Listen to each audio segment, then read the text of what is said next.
Demopolis was founded in 1817 after Napoleon's defeat at Waterloo. A number of his generals were forced to leave the country. He had been exiled to St. Helena, and they came to Philadelphia, where they purchased land in what was not yet Alabama, but was a wilderness.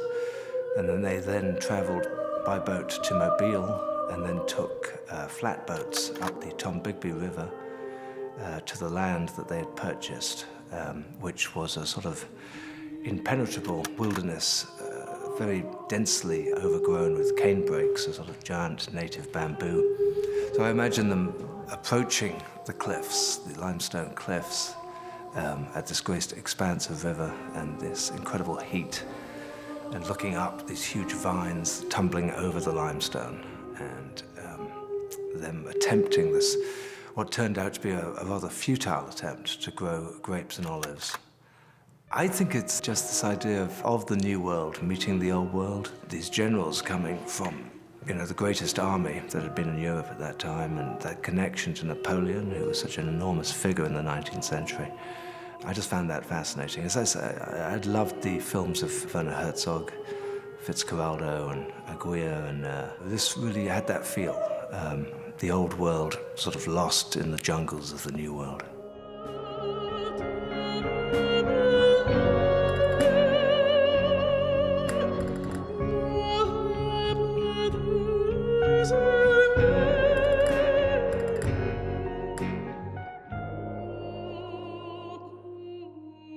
So the story of Demopolis came back to me, and particularly this one character, Madame Raoul, the Marchioness de Sinibaldi. She was married to General Raoul, who was one of Napoleon's very top generals. And it seemed a very romantic character, this person who had been so high up in society and found herself making flapjacks while her husband ran a ferry across the Tombigbee River.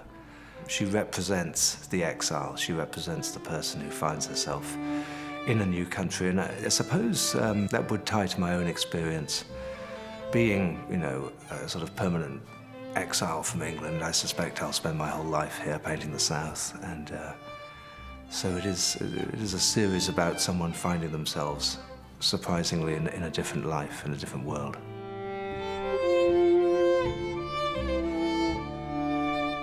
People often ask me, as an artist, why I chose Alabama and the South.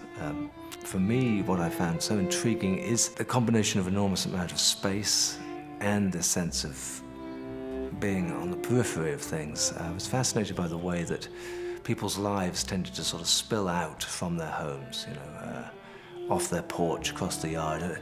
England is a very tidy place.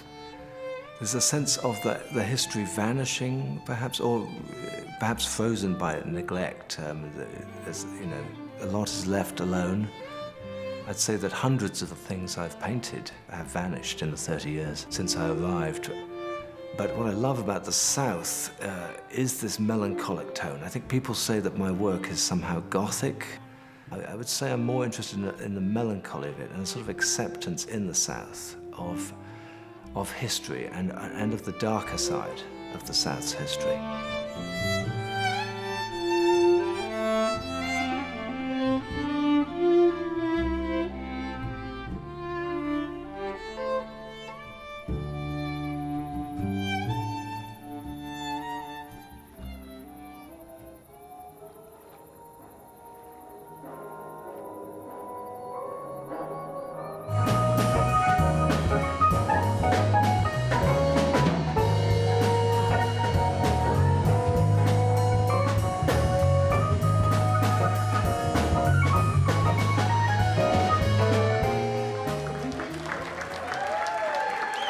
I think what's wonderful to come back to Alabama, come back to the place that first brought me here, is to meet people of a very kindred spirit, people who are fascinated in history and narrative and storytelling. It is that spirit of the older South. I'd sort of lost touch with it a bit. So to come back here, I've reconnected with that energy. It's fascinating to see that it really hasn't changed very much. It's rich with what first brought me to the South. There's a real acceptance of eccentricity. There's a creation of eccentricity with people.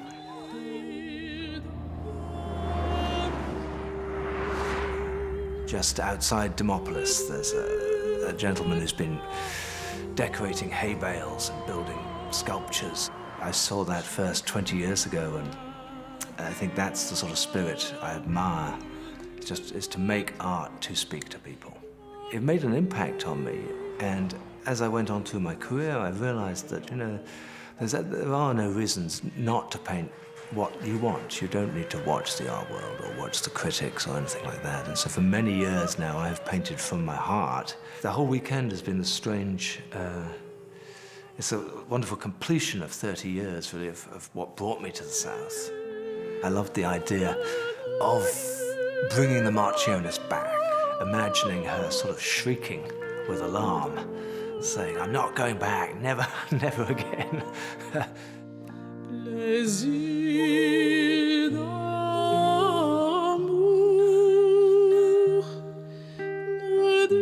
It's very easy to get distracted and to pursue sort of celebrity in the art world and so forth, but that is not my audience. My audience is people who understand this work and feel it.